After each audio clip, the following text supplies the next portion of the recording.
David Paulides says that the most common group of people that go missing in his 411 series are of German descent. What does this mean? This is crazy. This is a weird story. Get in here. This is Cosmic Road, where I discuss UFOs and the paranormal. Please hit like, please subscribe, share on social media, and as I'm going through the story, please comment below and let me know what you think. All right, many of you will be familiar with David Paulides and his Missing 411 series, where he investigates this weird phenomenon where people go missing in national parks. And there's a very specific fact pattern that his disappearances follow.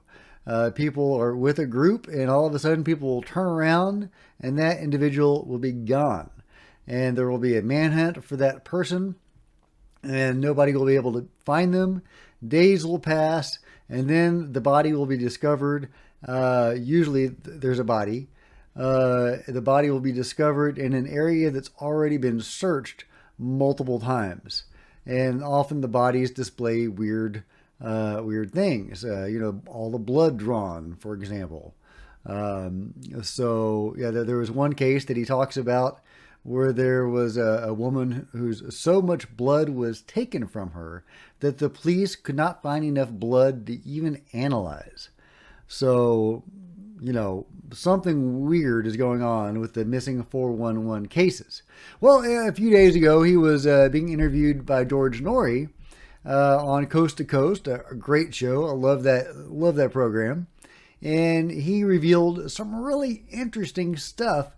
And this was after a question that was given to him, where he has started to investigate more urban cases. Not everything. There is a fact pattern of missing people that occurs in urban and semi-urban environments. And that fact pattern is very similar to the fact pattern of his classic 411 missing cases in the national forests. And in talking about this new project that he has investigating these more urban cases, he let slip something that is just really puzzling.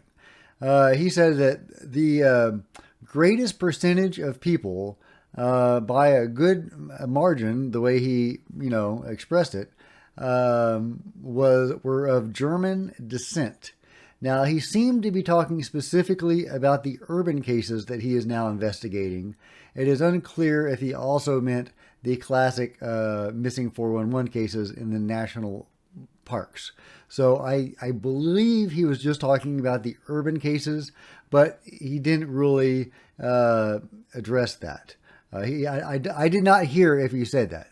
So if you could, parse his words, if you have listened to that interview or heard him make similar remarks before, please let me know in the comments because I'm very curious about that. Not only were they German, but most of them were white men that were very athletic, but also very intelligent.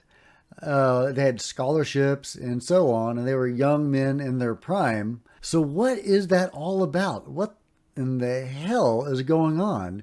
With the missing 411 cases in the national parks, you get the idea that it could be, Bigfoot or something like that. You associate Bigfoot with more, woody areas and wooded areas. So if there are similar cases occurring within cities, does that rule out Bigfoot? Are we instead dealing with more, classic alien type visitors? The procedures that seem to be done on the bodies, like the missing blood, seems to argue for more of a technological race of being, and the Bigfoot may be very advanced in some ways, but they don't seem like they do a lot of medical procedures. At least that's my take on Bigfoot. If you have a different take, let me know. So why Germans? What is up with the Germans and their connection to the phenomenon? Now, I'm largely of British descent, so I don't feel like I have a dog in this fight. The whole German thing, it's really interesting the specific sorts of people that the phenomenon is interested in. And by interested in, I mean largely abducting people. Now, I don't even mean to suggest that the abduction phenomenon is largely negative. In fact, I think it may be the opposite. I don't think that the Greys or whoever is doing the abductions, typically it's the Greys or they seem to have different species of Greys. They don't seem to have very good bedside manners in dealing with humans. However, what they're doing to people may or may not be for a good purpose. I'm reading a really interesting book right now called The Voyagers, which talks about a lot of the trippier aspects of the phenomenon, and the different dimensions and beings and beings of a higher plane of existence. But it also talks about beings in this reality, and it talks a lot about the Greys, the Zetas, as this book calls them. And it claims that there are many different races of Greys, and they've genetically engineered themselves for various purposes, and they've genetically engineered themselves to the point where they have lost the ability to procreate, and that is one reason why they are interested in us and breeding with us, and genetically engineering some sort of hybrid. And this book claims they were involved with the Germans in World War II, but when they saw what the Germans were doing, they withdrew their support.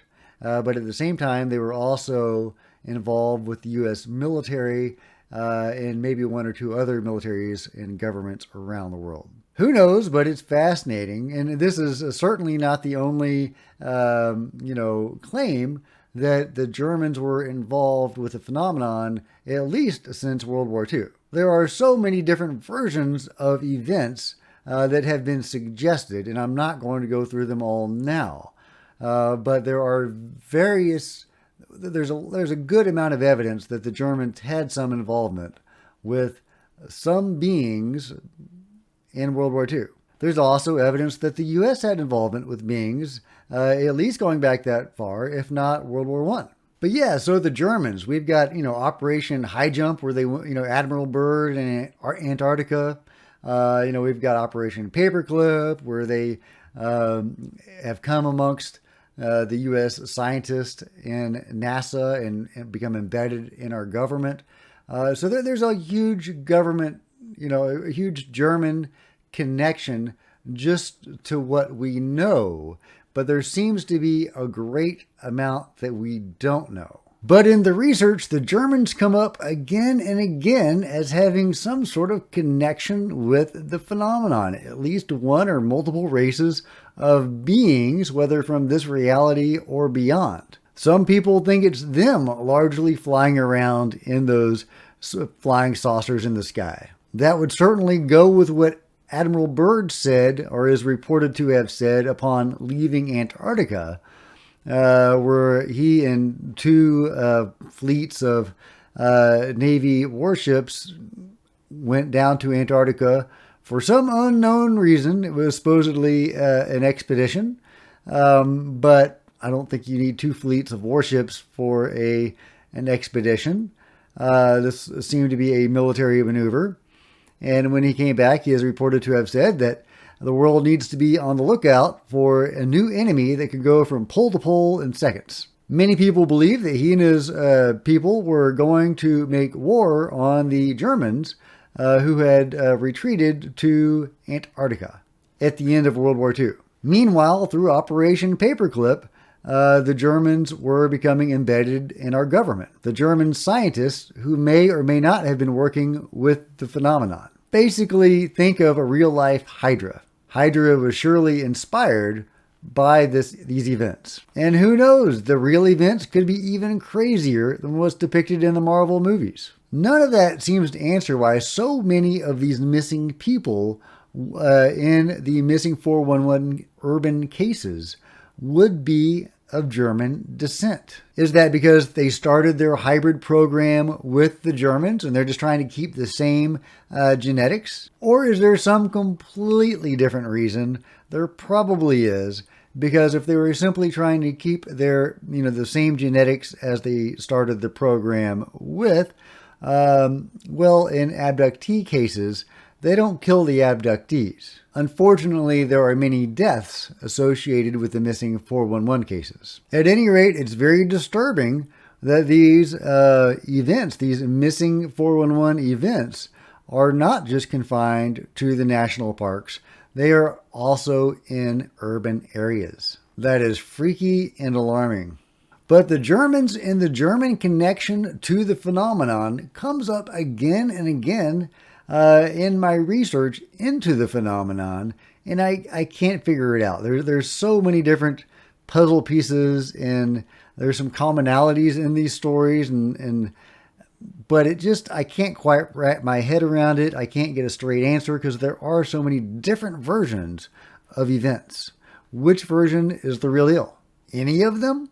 But I don't want to leave you on a negative note regarding the phenomenon. It is important to highlight, I think it's important to go into the study of the phenomenon in a positive mood. I think the more negativity you have, the more you could potentially draw it upon yourself.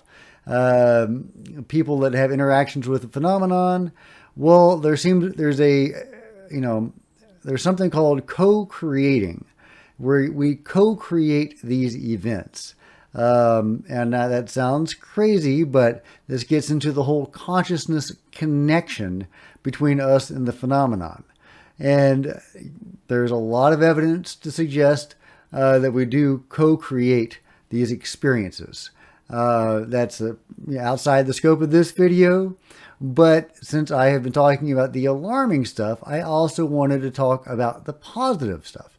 So just reading from a report from the Edgar Mitchell Foundation, and I am so grateful for the Edgar Mitchell Foundation for doing actual scholarly scientific work on such crazy topics as alien abductions and near-death experiences. And just here we go. So the Edgar Mitchell Foundation did this study, and they, studied a lot of people and their experiences. And one of the things they look for is the changes in their personality and their attitudes after contact. So this particular segment of the study, they are looking at people that had 10 or more contact experiences with non-human intelligences. And these are looking at the changes, favorable, negative, or unfavorable. Number one, my interest in self-understanding, favorable, 86%.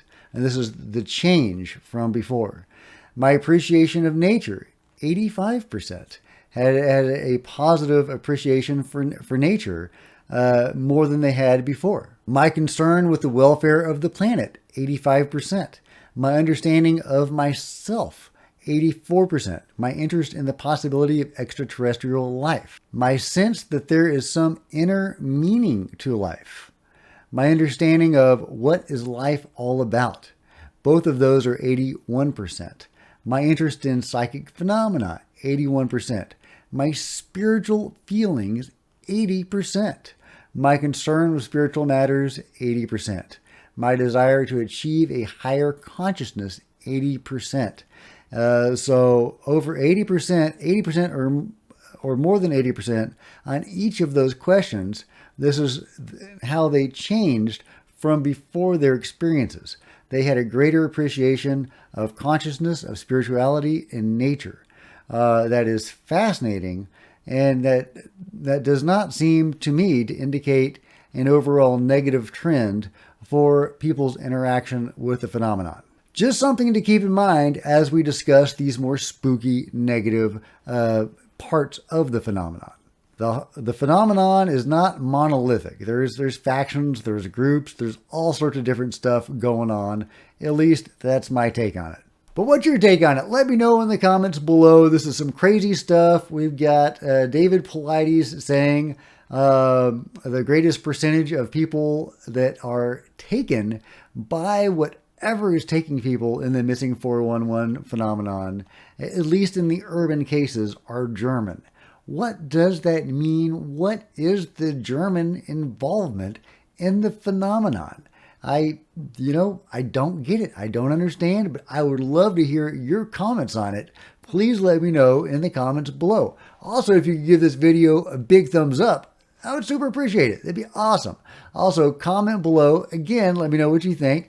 Follow me on social media. That would be so cool. And share these videos as they drop. That would be super helpful. And don't forget to smash that subscribe button and the bell next to it to be notified of future videos. Until next time, Cosmic Road out.